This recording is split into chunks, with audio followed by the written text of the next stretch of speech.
Very good afternoon to all of you. उम्मीद है आप सभी लोग ठीक होंगे। ये वीडियो मैं बनाने जा रहा हूँ आप लोगों के लिए। ये एग्ज़ाम का सीज़न जो चल रहा है और जो प्रेशर आप लोग झेल रहे हैं, क्योंकि प्री बोर्ड लगभग सभी स्कूलों के स्टार्ट हो चुके हैं, तो मैं कुछ ऐसा टिप्स बताने जा रहा हूँ जो कि आपको बहुत मदद करेगी एग्ज़ाम की तैयारी में। मैं आपको दो चीज़ें बताऊँगा, ये वीडियो को शुरू से अंत तक ज़रूर देखें और जो भी चीज़ें बताऊँ उसको अप्लाई करें। हम लोग पढ़ते तो काफ़ी कुछ है, पीछे का रिवीजन अगर प्रॉपर नहीं कर रहे तो हमारे ध्यान से भी उतरते जा रहे हैं। कई बार तो हम लोग 3 घंटे का सेशन ले रहे हैं या 1 घंटे ही पढ़ रहे हैं, पढ़ लिया अच्छी तरह से समझ में भी आ गया, लेकिन लास्ट में जब एक दिन बाद या कुछ देर बाद खुद से कोई पूछे उस टॉपिक के बारे में तो हमारे दिमाग से स्लिप हो जाता है। तो कई बार ये होता है कि कोई थोड़ा सा याद दिला दे तो फिर सारी कंटेंट याद आ जाता है। तो ऐसा क्यों होता है? तो इसके पीछे जो भी कारण हो, लेकिन अपने अनुभव के अनुसार से जो हमारे टीचरों ने हमें बताया और जो मैं बच्चों के ऊपर एक्सपेरिमेंट करता भी हूँ, तो उससे पता चलता है कि ये चीज़ें जो लागू बताने जा रहा हूँ ये लागू करें तो ये हमारे जहन में काफ़ी देर तक, काफ़ी दिनों तक बल्कि बना रह जाता है। तो सबसे एक नंबर में जो काम करना है आप लोगों को कि जो भी आप लोग पढ़े हो, मान लो कि 1 घंटे की पढ़ाई कर रहे हो आप लोग, तो 1 घंटे में से 50 मिनट्स ही पढ़ें। 10 मिनट्स आप खुद से ही सवाल करें कि आपने क्या पढ़ा है, और जो पढ़ा है वो खुद से पूछे और खुद को बताए।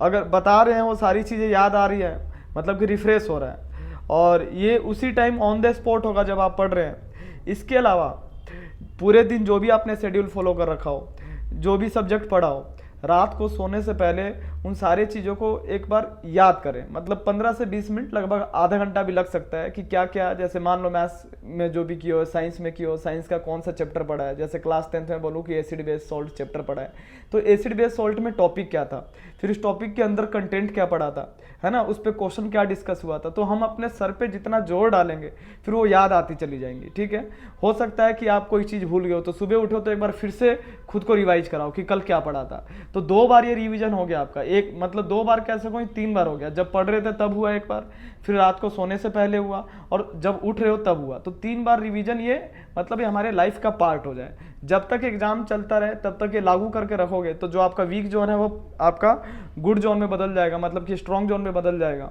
तो ये एक चीज़ है। और एक मैं दूसरा रूल बताने जा रहा हूँ, जो 543 का रूल है, क्योंकि अमूमन इन दिनों बच्चे स्कूल की छुट्टी भी लेते हैं, तैयारी भी करते हैं अपने, क्योंकि उनको पता है कि कौन से सब्जेक्ट में कितनी उनकी पकड़ है, कौन सा वीक जोन है उनका, तो उस तरह से वो तैयारी करते हैं। तो हम जहाँ भी पढ़ रहे हों, हमें 543 रूल को मतलब क्या है कि हम एक बार में बैठे तो 5 घंटे का स्लॉट लेके बैठे। जैसे कि सुबह 8 बजे हम लोग बैठ रहे हैं, मान लो 6 बजे उठ गए और 2 घंटे तक जो भी अपना काम है रिफ्रेश व्रेश हो गए, खाना वाना खा के ब्रेकफास्ट करने के बाद हम बैठ के पढ़ने के लिए। तो उसके बाद बैठने के बाद आप लगभग 5 घंटे, मतलब 8 से 1 का स्लॉट होगा आपका। उसमें आप अपने उस चीज़ को पढ़ो जो आपका सबसे वीक हो, उस चीज़ को आप सबसे, मतलब पूरे दिन का जो मैक्सिमम एनर्जी का टाइम है आपका, मतलब स्टार्टिंग दिन की शुरुआत हो रही है, एनर्जी लेवल बहुत हाई है, तो उसमें उस सब्जेक्ट को रखें जो कि मतलब आपके लिए परेशानी का कारण बना हुआ हो। तो वो धीरे धीरे, फिर उसके बाद अपने 2 घंटे का ब्रेक ले रहे हैं हम लोग, 1 से 3 ब्रेक लिया, लंच किया, थोड़ी देर रेस्ट किया, फिर 3 से 7 4 घंटे का स्लॉट में हम लोग पढ़ें। फिर 7 बज गया तो फिर से 2 घंटे का ब्रेक लिया जाए। ब्रेक में हमें डिनर करना है, थोड़ा रेस्ट करना है, जो हॉबी हो, म्यूजिक सुनने का, कई लोगों को पसंद होता है म्यूजिक सुनना, जो भी हो जिससे कि मतलब शांत रहें।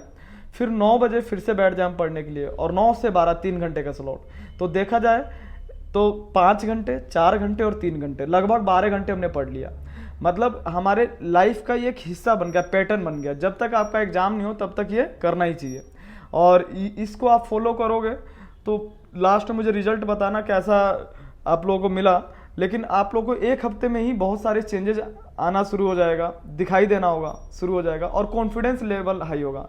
जब हम लोग किसी भी काम को अच्छे कॉन्फिडेंस के साथ करते हैं तो काम और अच्छा होता है। तो कॉन्फिडेंस बिल्ड करने के लिए इन छोटी छोटी बातों को जो मैंने बताया, एक तो रिवीजन पार्ट, और दूसरा आपको ये स्लॉट, जो जब भी स्कूल के दिन का छुट्टी हो रहा है या छुट्टी आप ले रहे हो तो आप इसको फॉलो करो। ठीक है, जब भी आप घर पे रह रहे हो। तो उम्मीद है आपको ये समझ में आया होगा और आप लोग लागू करना। वीडियो अच्छा लगा हो तो अपने दोस्तों को भी शेयर करना, ताकि उनको भी ये मदद मिले और आने वाला एग्जाम अच्छा से अच्छा जाए। तब तक के लिए बाय, टेक केयर, मिलते हैं नेक्स्ट वीडियो में।